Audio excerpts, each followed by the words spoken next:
Bonjour, nous allons regarder aujourd'hui une pleine lune, la lune qui va se réaliser le jeudi 7 mai.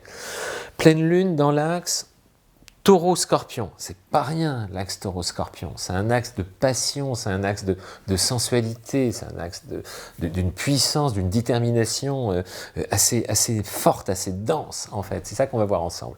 Vite fait, je vous refais le principe de la pleine lune, nous on est sur Terre. Vous connaissez par cœur maintenant, c'est surtout pour ceux qui nous découvrent.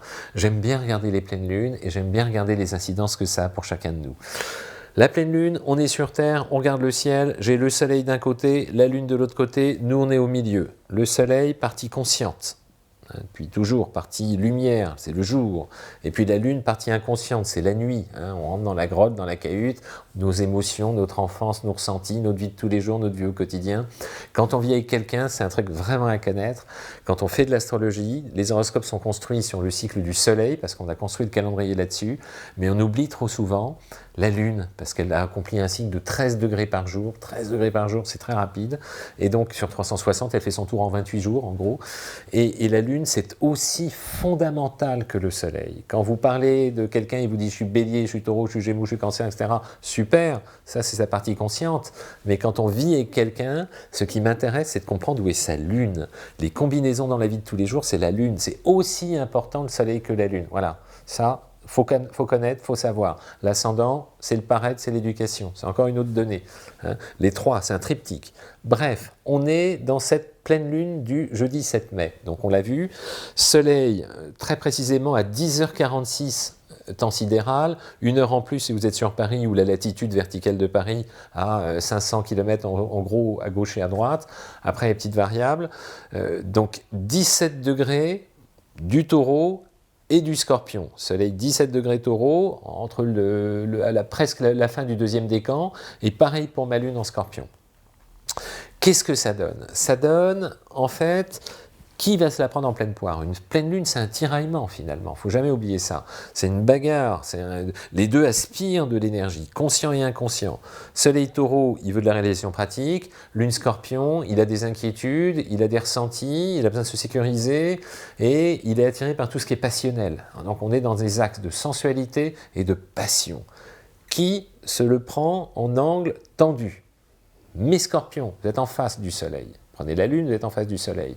Donc risque d'avoir durant ce jeudi 7 mai, une sorte de fatigue nerveuse, d'appréhension, peut-être des désirs, peut-être des pulsions. L'axe taureau-scorpion, tous les deux vous êtes là-dedans. Ça sera plus aigu. Donc essayons de canaliser, essayons de ne pas trop céder à cette influence qui est excessive, tout simplement excessive. Qui se la prend également en pleine poire par le jeu des carrés, des billets, mes lions et mes verseaux, surtout autour du deuxième décan, là, c'est plus marqué. Tout le signe est concerné, mais il y a une crête avec les deuxièmes décans, parce qu'on est dans ce qu'on appelle l'orbe où ça a le plus d'influence. Vous quatre, prudence quand même. Donc taureau, tous mes signes fixes en fait, taureau, scorpion, lion et verseau, gaffe avec cette pleine lune qui est quand même très passionnelle, très riche, très féconde, mais très passionnelle, avec des émotions affleurantes. On risque d'être dans l'excès, et surtout, le plus marqué, et c'est là le point sur lequel je voudrais insister sur cette pleine lune, c'est que ça se fait dans des signes qu'on appelle des signes fixes, des signes qui sont au milieu des saisons. Et quand les signes sont au milieu des saisons, il y a beaucoup plus de densité, de détermination et donc de fixité.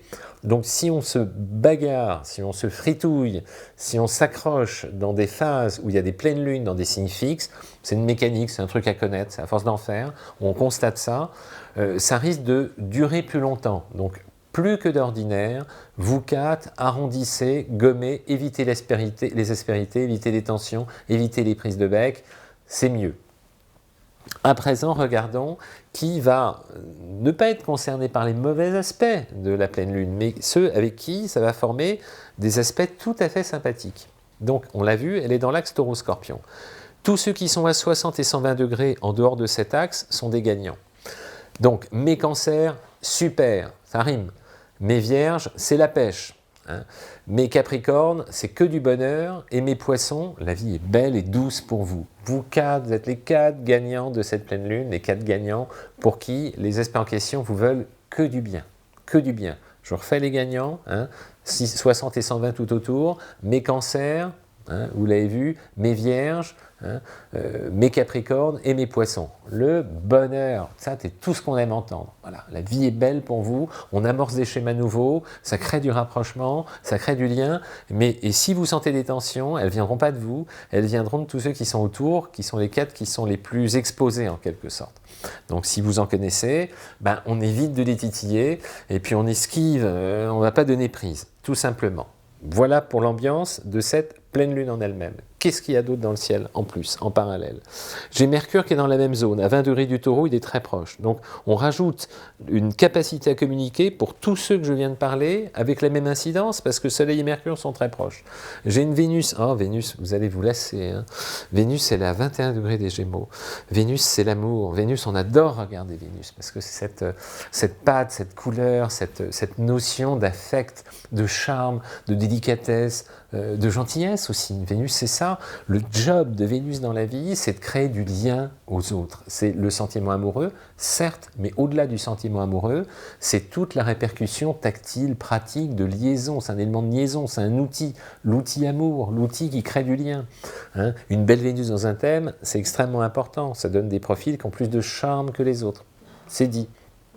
Vénus en Gémeaux, à qui veut-elle du bien? Ben, toujours les mêmes, toujours à mes Gémeaux, qui, j'ose espérer, cette fois-ci, me feront des petits commentaires en me disant « Chouette, parlez de moi, la vie est belle, Vénus sur ma tête, voilà, des rencontres, des contacts, la vie s'ouvre, les perspectives nouvelles se présentent. » À vous de les créer. Excellent pour mes balances côté cœur et excellent pour mes verseaux côté cœur. Ça freine un peu la tension ambiante due à la pleine lune pour mes verseaux. Donc mes signes d'air en ce moment, c'est la fête. Puis je vous le répète, hein, jusqu'au mois d'août, c'est la fête pour vous. Vénus stationne en Gémeaux, mais que du bonheur. Donc on l'a vu, côté cœur, Gémeaux, Balance, Verseau, normalement ça baigne, ou du moins tout est là pour faciliter. Et puis les 2 signes qui sont en amont, en aval, là de mon Gémeaux, mon Bélier et mon Lion. Pas mal pour vous, ça peut être des mises en situation à créer, encore une fois, en mettant naturellement du fluidifiant dans votre vie privée, dans votre vie affective, dans tout ce qui pousse au rapprochement aux autres. Voilà, c'est dit. Qu'est-ce que j'ai d'autre? J'ai toujours Mars. Mars, il arrive en fin Verseau. Il va bientôt passer en Poisson, Mars. Mais là, il est encore en Verseau. Donc, excellent la pêche pour mes Verseaux. Hein, excellent la pêche pour mes Béliers. Excellent la pêche pour mes Sagittaires. Et puis, une belle énergie aussi pour qui? Pour mes Gémeaux et mes Balances. Voilà, c'était Mars. Bon, c'était une pleine lune. Hein, vous avez compris qu'elle était en signe fixe. Vous avez compris qu'elle était carrément dans une dynamique de passion. Donc, la passion, c'est bon. Hein, c'est bien, c'est top, c'est super. Mais point trop d'en faut. Il faut canaliser ça, sinon ça dure pas. C'est vraiment une règle d'or. Si on est trop dans le passionnel, on va plus vite à l'usure. Le truc qui marche le mieux, en fait, sur des milliers de cas que j'ai vus, c'est des relations qui se construisent sur un principe d'amitié amoureuse. C'est-à-dire que plus on va mettre en place une relation avec l'autre qui est basée sur la discussion, l'estime, la bienveillance, la liberté de l'autre, la gentillesse, et l'amitié, qu'on soit amis, amants, respectueux de l'autre, plus on fait synchroniser ça, et plus les relations se font sur des bonnes bases, et plus ça dure longtemps. C'est vraiment un truc que j'ai vu, mais tellement de fois. Hein, je voulais échanger là-dessus avec vous. Et puis, qu'est-ce que j'ai d'autre? Mais oui, mais l'application de mobilité, le truc qui nous passionne. Hein. On a créé une application de mobilité, vous la chargez, il y a un mois gratuit, ça se tente, quoi. Et puis, vous pouvez mettre vos dates de naissance, bien évidemment, et puis dates de naissance de ceux que vous aimez. Et puis, ça permet de faire matcher déjà pour soi. On sait quand la lune est belle au jour le jour, quand Mercure est beau, quand on va être de bonne humeur ou de mauvaise humeur, quand on va bien communiquer ou moins, quand Vénus nous veut du bien ou pas, quand on a de l'énergie avec Mars ou pas. On a paramétré tout ça, on s'est donné de la peine. Et puis, le truc qui est magique, c'est que ça permet de mettre une autre date de naissance et de repérer quand, en parallèle, on sera de bonne humeur tous les deux, quand on pourra communiquer ou quand il faudra éviter. Et quand on aura des Vénus qui convergent, ben c'est le moment où, au niveau câlin, c'est quand même vraiment, il n'y a pas photo, quoi, c'est beaucoup mieux. Si vos 2 Vénus sont dans des zones où les planètes veulent du bien aux 2 en même temps, pour les rapprochements, c'est quand même top. Voilà, c'est dit. Bon, ben voilà, c'est le tour de cette pleine lune du jeudi 7 mai. On se dit à très vite. N'oubliez pas de liker si vous avez apprécié. Moi, rien ne me fait le plus plaisir, vous le savez. Et puis, n'hésitez pas à partager et puis à vous abonner, c'est sympa, hein, on fait plein de trucs. Hein. À très vite, merci.